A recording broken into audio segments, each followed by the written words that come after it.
It's always Cleveland versus the world. Well, it was Mexico today anyway. Cleveland guards. Cleveland guards. Today's Locked On Guardians.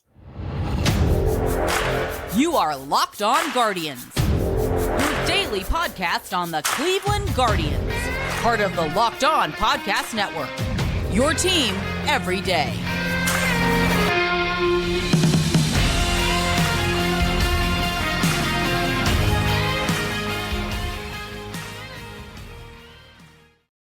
Hello, everyone, and welcome to Locked On Guardians, where we trying to do our best USA chant in honor of Cleveland beating Mexico today, taking down the whole country, and a better team than you're going to think. We'll get into that in a moment. But first, that's Justin. I'm Jeff. If you're listening at home, I know some people don't always know this. I am at Jeff MLB Draft. You are at JL_baseball, right? Okay, there we go. And I do want to do a little bit of housekeeping. Thank you for making this your first listen today every day, wherever you get podcasts. And then your team every day. Also, this Sunday, I will again be on 97.1 in Columbus. Had a nice long chat with Mark Howell. We talk draft. We talk Ohio State. I butchered the pitcher from Ohio State's name in the grand tradition of the show. And if you listen clearly, you might hear my students in the background kicking my door because apparently they refuse to read a sign that says busy. Recording in progress. Yeah. Which was my fault later, as I was told by them. But to get back to the whole thing, it was a fun talk. We talk Guardians. We talk. We even talk DeLauder and Cam Collier. So and we talked Rylan Zabrowski. I wasn't expecting him to ask me about it, but that came up as well. So apparently, I'm turning into the hype for him. But yeah, let's now that we've done all that, a little bit of housekeeping. Make sure to tune that up in the Columbus. Tune in if you're in the Columbus area for that. But Cleveland won today, and it's unfortunate because Justin and I were discussing before the game. You know, we get the emails because we're on the media list, not to brag, but that was really the only way you could get information. Like my score app popped up, and I went to click box score, and it's like nothing happening. Click box score, nothing happening. Literally, all it was like, hey, they won 6-0. But this, you know, I don't want to go too much into this, but you look at this team. Team Mexico's good. By the way, real quick, if you go listen to Locked On MLB podcast tomorrow, I will be on with Sully talking about World Baseball Classic. So if you're a nerd like I am at the World Baseball Classic, you can listen to Locked On MLB after you listen to Locked On Guardians. Yeah, this is a team that, like, I was looking at their lineup and I'm like, it's good. It's a really good lineup. So for you know, the player that everyone wants to cut tomorrow to pitch decently well today is a positive sign. But if you missed it, you know, they got Austin Barnes, a catcher, Isaac Paredes, Rowdy Tellez, Luis Urias on the infield. A lot of people really like Jonathan Aranda, who's also there. The outfield, Alec Thomas, Alex Verdugo, Randy Arozarena, Jaron Duran. It's a solid team. Like this, I didn't expect them to be as good as they are. Pitching has some ups and downs in there. I mean, I think Patrick Sandoval is definitely a guy to watch this year. Julio Urias on the field is fine. Jose Urdique. I mean, I think this is a sleeper team for this. I mean, I keep going through and being like, Andre told us that. You're right. Jaime Arias. I didn't realize he's there. That's Cleveland's guy, right? Well, he suited up for them. I don't know if he's on their roster, but they might have been just having extra players. No, he's on their roster. I'm on the. Is he on their roster? Yeah, I'm on the World Baseball Classic site. He is on their roster, on the official site. So we didn't talk about him, but I don't remember that getting announced anywhere. But good for him. You know, he's the Tanner Tully now. He is the good soldier. Yeah. He's the the organizational guy. So good for Jaime Arias to make that team. Angel Lopez, who's a really low level catcher in the system too. He's on the roster. Yeah. There was somebody else too. That's interesting because his birth country is Puerto Rico. I mean, there's a lot of guys. Yuri Geracio too is also a minor leaguer for Cleveland. Was on that roster. Who's also from the Dominican Republic, but is on the Mexico roster. Oh, like and go ahead. Former friend Oliver Perez. I know this is gonna be like everyone's like, stop cutting each other off. I know. Sorry, I'm excited about this. The angry comments. But no, because most guys are Mexico or the United States, and that makes sense because a lot of the players in the United States, their parents were from there. Like, it's the basic Olympic rule. You can play for where you're. I mean, then again, if you're like the host country, Not that Lebanon would ever host the Olympics, but I think because my great grandparents are from there, I could technically qualify. So when Lebanon needs to get together an ice hockey team for hosting a Winter Olympics, I'll be there. But it's a good Mexico team. And yes, it's exhibition, but this is probably the best team they might face all year in spring training. So I think it's really something to spend some time talking about. What do you want to tackle first? Well, like you said, Plesac looked good. And terrible performance. We need to cut him tomorrow. Cut him now. 4 innings. Out to 4 innings. 1 hit, 2 walks. I know the 1 strikeout isn't great, but I mean, he did his job against a good lineup. And again, this is why we have patience. Yeah. And Jose Ramirez had a home run off of Jose Urquidy. So did Gabriel Arias. Apparently, Gabriel Arias' home run was a complete moonshot. They hit the ball hard. I listened to the game on the radio, and Tom Hamilton described it as they hit the ball hard every day or every at bat. It seemed like Mike Capri's lined out, and his only at bat. Juan Brito had a couple of good at bats. I mean, it sounded like everybody was hitting the ball well, and that's a pretty good Mexico pitching staff. I mean, Jose Urquidy he didn't make the Astros playoff, or he made the playoff roster. We only pitched in the extra inning game against the Mariners, but he's been a good pitcher for a couple of years. Javier Assad's a good prospect, and the rest of the guys after that kind of shut Cleveland's lineup down, to be honest. Urquidy's one of those great, like, what if scenarios, because he's the guy supposedly they were going to trade for Wilson Contreras before the owner shut it down. They caused James Click to leave, and Toronto, right? That's where he ended up. Yeah, he got hired by Toronto the other day. But yeah, it's interesting just going again through the box score we get from the team. Jose Ramirez was a 2-run homer, but Gabriel Arias blasted, like he used even in the write-up description. So that sounded like an absolute moonshot. I mean, the bullpen stepped up from what we can see. The hitters were there, the starters. And then tomorrow they're going to have San Diego with what? There's going to be an A and B game.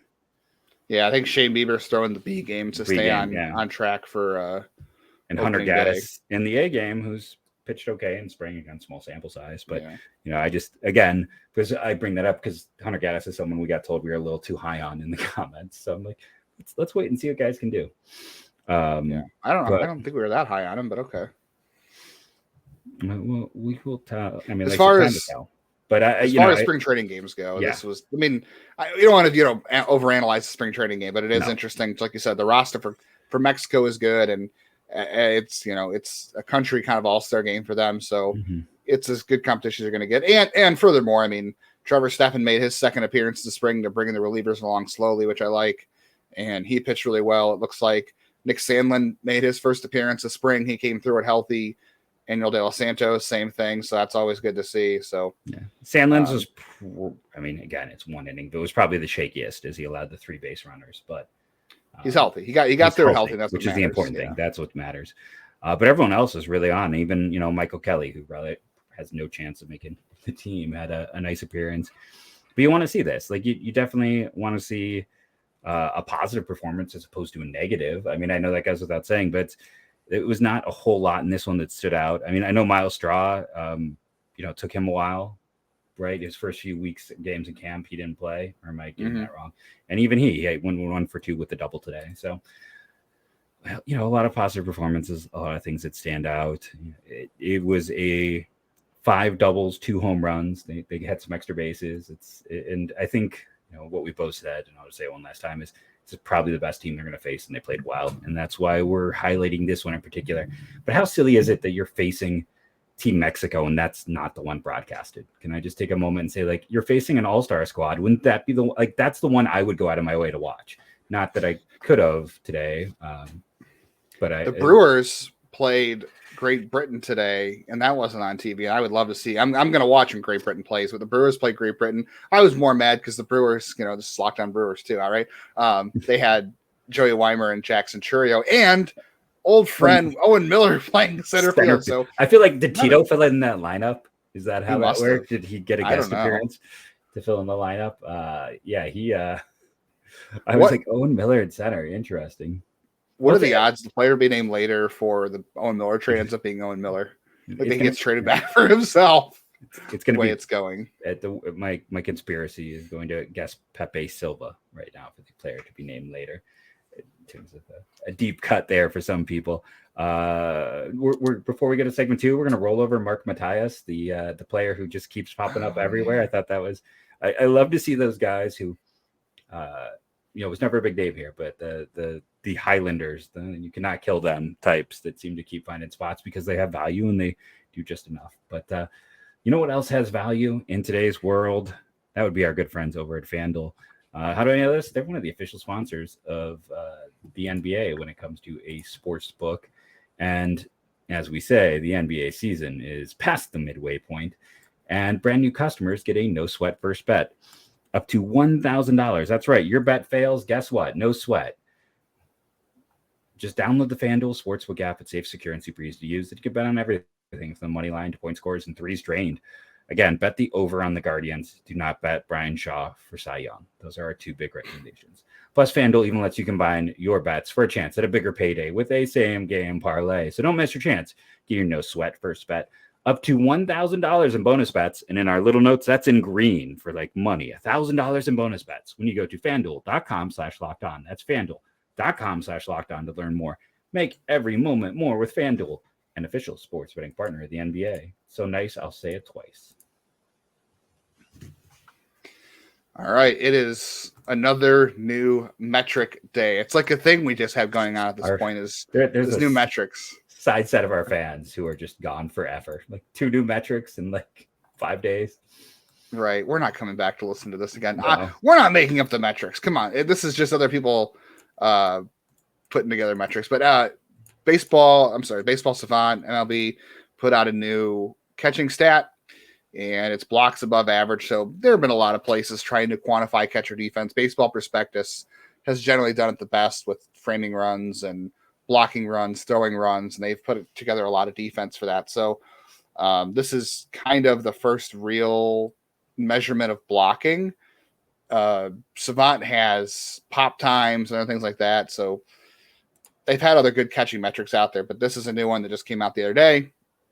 It's blocks above average, and catcher blocking runs is what it goes to. So it's supposed to demonstrate skill of catchers at preventing wild pitches and pass balls. So it's a probability of a pitch based on its location of being a pass ball or a wild pitch, the movement, and based on the knowledge that the catcher either receives or fails to, is credited with either a pass ball or a wild pitch. So if he saves one that would be qualified as a potential wild pitch or a pass ball, then there's metrics awarded. I think this is a catcher blocking runs converts to runs saved on a 0.25 runs per block basis.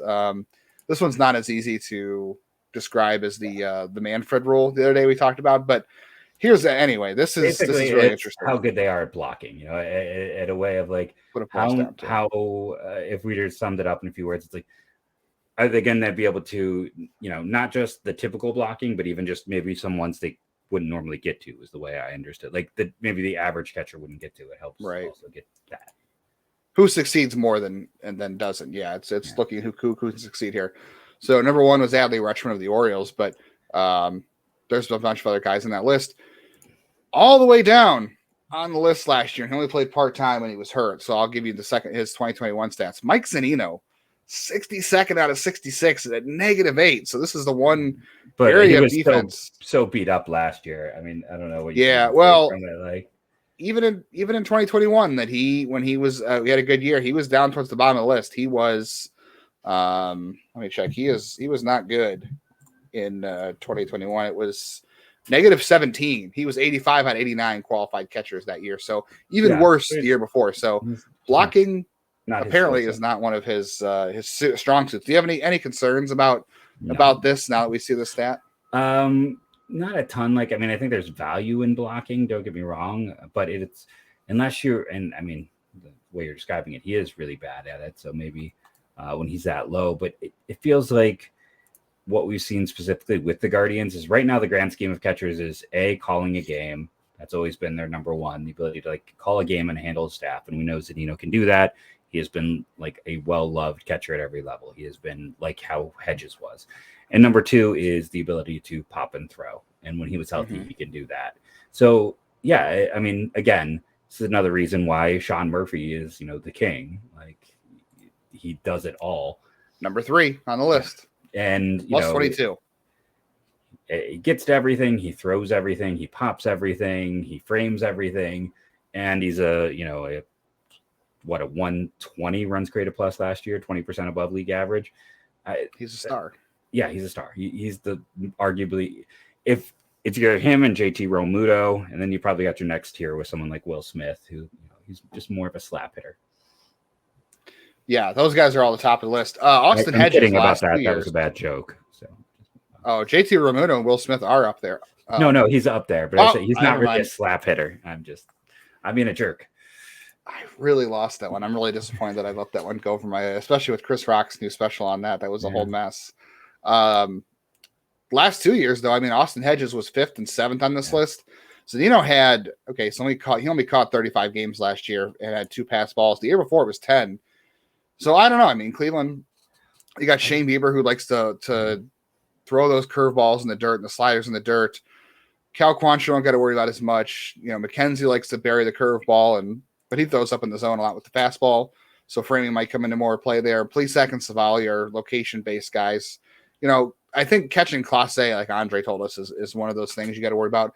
Blocking James Karinchak's curveballs is going to be tough. Trevor Steffen's splitter, Eli Morgan's changeup, like those are all things that are going to come into play here. So I'm interested to see how this plays out because this is an area where Austin Hedges excelled. So Zunino's got a better throwing arm these days than Austin Hedges, but Hedges was a better blocker. And then it makes sense why Cleveland might trade off blocking for throwing out runners because of the new rules this year.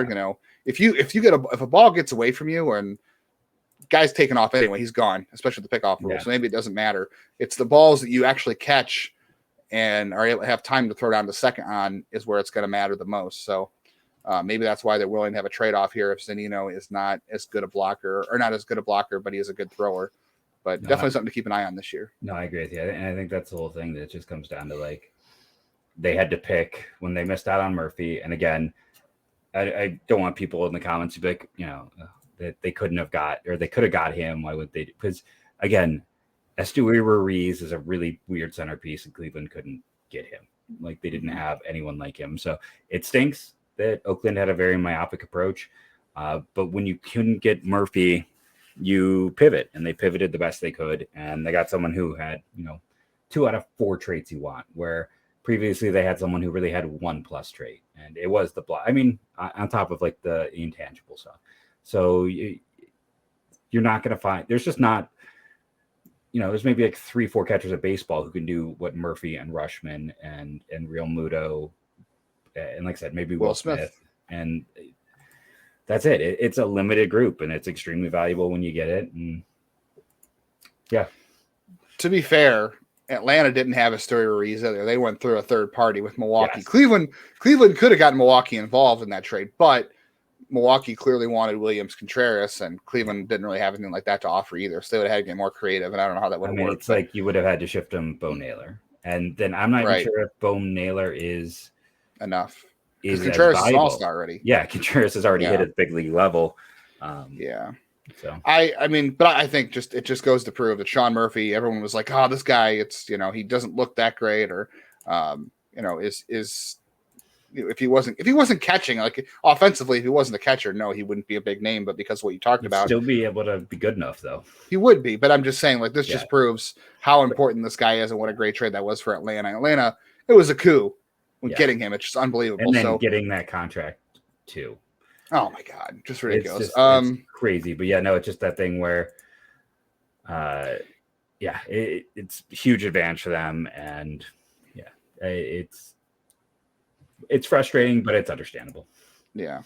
Any new thoughts on backup catcher? Because today Cam Gallagher made the start, 0 for 2, struck out. He hasn't really been that impressive in spring training, but nobody really has. Bo Naylor is gone for Team Canada right now, and Zunino can't start every game. You have any new thoughts on backup catcher? Are we sticking with Cam Gallagher? I think it's Cam Gallagher, and maybe Valoria is gone. Yeah. Like if it's not Gallagher, maybe it's David Fry. Like that's all I can think of right now. And I don't think they're ready to hand the backup catcher keys to Fry yet. No, I do think there's a chance it could happen just from like our talk with Andre, where he kind of brought him up and mentioned it in passing. So we'll see if if Fry gets a look at some point. But yeah, I think it's Gallagher. I think we're just kind of lining up for that with limited options right now. Cam Gallagher not on this list, by the way, as far as I can check to see if he qualified under less at bats, but I don't think he's on this list because he has not played a lot and not great, but it is what it is. Cam Gallagher is -2 in blocking runs last year, so 68th. He was actually better than Mike Zunino. So there you go. There's your on the team. Cam Gallagher proof. Yeah. I just backup catcher. It's a holding spot until they're ready for Bo Naylor probably in June, July, especially once you get past that Super 2, because manipulation still is going to happen even with the new rules from time to time. Yep. And they honestly want him to get more reps, so it's not all about that. We're going to take a moment, and then we're going to come back and talk about some of our opening day memories, which actually led to a minor disagreement before the show began. So make sure to tune in for that. Okay, we are back to talk opening day. We were trying to discuss beforehand because I don't have a ton of opening day memories. I have like 2 to 3 that stick out. And I was like, is this an opening day memory or is it not? We'll get into that in a moment. But yeah, it's I don't know. As a kid, I didn't go to a lot of games. My dad was not a go-to game type of person. I watched a lot of games on TV. So I have those memories, but especially because until the 90s, most of those opening days were really not something to remember in my youth. So I grew up, it wasn't until I was like a teenager where the team got it all that interesting to most people. I'm on the other hand. So the reason we're even talking about this is because the home opener, we're recording this on March 8th, and we didn't get to it yesterday with our episode about the history of Cleveland's Negro Leagues and other famous black players. But as of yesterday, it was exactly a month out, 2 days ago now when you're listening to this. It was a month out of the home opener, opening day, home opener. I've been to like very often, right? Like where the opening day almost always felt like it was a road thing. Yeah, I'm trying to think the last time they opened at home. They did recently, and I'm trying to think what it was. It might have been 2019. They might have opened at home. There was a couple times, and it's always a bad idea. But I have been actually to every home opener since 2005. So I've been there pretty much every year. So I have a lot of memories. 2011 or 12. I mean, you had Chris Perez blowing a 3-1 lead to the Blue Jays, and it was like 19 degrees or something. It was freezing, and that game went like 11, 12 innings. So that was not particularly a fun memory. Michael Brantley, I want to say 2019, or was it 2018, coming back from the shoulder issue, walked it off. Maybe it was 2017. He walked it off after coming back from the shoulder injury. That was really, a good moment. The team rallied around that.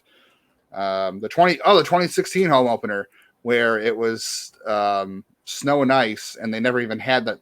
The opener never happened. People were in line to get in, and they sent people back home saying we're playing tomorrow. So they had to play the next day against the Red Sox, and pretty unmemorable game. I don't even remember who won. I'm trying to think. There was the 08 year. This should have been a sign for the 08 team, but coming off of 07, everyone was hyped thinking that the 08 team was going to be even better, and CC Sabathia didn't pitch great. And I know Cleveland won. It was like 12-9 or 12-10. Joe Borowski, though, gave up like a couple runs in the ninth inning and just made everybody have a heart attack. And they somehow won, but that should have been a sign of things to come, that CC didn't pitch great for them. And Joe Borowski was already blowing games. Or wasn't blowing games, but wasn't pitching very well. Those are a couple ones that stand out for me. I know you got one. Oh, there was one year I went with my dad at 98. And I was just a stupid kid, and I was obsessed with Jim Thome. And I was like, I bet you Jim Thome hits a home run to win the game today or something. And my dad's like, yeah, sure. And it was against the Angels in 98. He hit a home run to win the game in the ninth inning. So those are just a couple ones that stand out for me. Yeah, I was getting ready to pull up because I was trying to remember. I don't think it was actually the home opener back in 2007 when like they had to end up going and playing in Milwaukee. Well, that was the home opener. Well, it was the home opener. I'm sorry, but it wasn't like the season opener. If we're doing it, so I just wanted to see, but like, they ended up going up to Milwaukee. I was living in Columbus then. That was the year I moved to New York. And I just remember like being in an OTP league with someone from Milwaukee. And he's like, I'm going to the game today. Who do you want me to cheer for? I think I said like, cheer for Travis Hafner. It was just such a weird thing to sit there and be like, yeah, they can't play baseball. They're going to go further north to play baseball. And that's one of those things, as a side note, I've run into in Milwaukee where everyone's like, oh yeah, we get lots of snow. I'm like, you don't. Like it's you get all the snow that goes through Milwaukee hits 2 Great Lakes and then falls on Cleveland, and it's just exponentially more. So not to say we don't get a lot of snow here, but it's not snow belt types of level. But yeah, that always stuck out. And then I was the one we had the little debate about beforehand is I was like, I have one distinct memory of a home opener when I was in college. And I went and looked it up. It was 2004 because I remember like. I lived when I went to Ohio State, and that's where I got my undergraduate degree. I lived in Taylor Tower all 4 years because if I stayed in a dorm, my mom would pay for that. So I decided to never move. Her peace of mind and my financial peace of mind matched up. So I lived there, and I remember, there's what felt like a giant TV then, which now if I look back on is like not that big. But I remember going down and putting on the game and just watching CC Sabathia pitch. And we were like, did he really open that year? Because he wasn't the opening day guy in 2005, but he did open in 2004. Chad Durbin blew it late for them. They ended up losing it. But I remember going down and I was by myself, just sitting there in the Commons area watching Cleveland's home opener, watching Sabathia pitch. And he pitched a great game. Like it was going 7 innings. I think it was like 1 or 2 hits. I think I was probably excited. I'm trying to remember if there was like a no-hitter going for a bit. In the back of my mind, I feel like there was, and that was part of the reason I was glued to the TV. But that's probably the one for whatever reason really sticks out is that 2004 one, just having that whole space to myself, sneaking downstairs and watching it. Since then, I am unfortunately an overly responsible teacher, and I've never gone to opening day even when I lived in Ohio because I felt bad taking a day off if I wasn't sick. Yes, I could take personal days, that's true, but I was always that person where I'm like, I hate writing lesson plans. So I would on a break or something, I'll throw it open on my phone, and hopefully T-Mobile will get their act together and I'll get that again. So this year I can throw it open and watch some of the game on my phone when I don't have students. But yeah, I've that year in college stands out, as well as the snow out. And then it's always a day game, which I get, but always just makes it hard for those of us who have that job where people rely on you. Yeah. My fiance has gone with me the last couple of years to home opener because it has been on Good Friday, and it is again this year. So she's going with me again. So it does work out kind of perfectly in that respect. I think I get that off like this year for the first time in like half a decade. So, hey, I'll be able to watch as long as I'll be watching it this year for once, start to finish. Can't wait for that.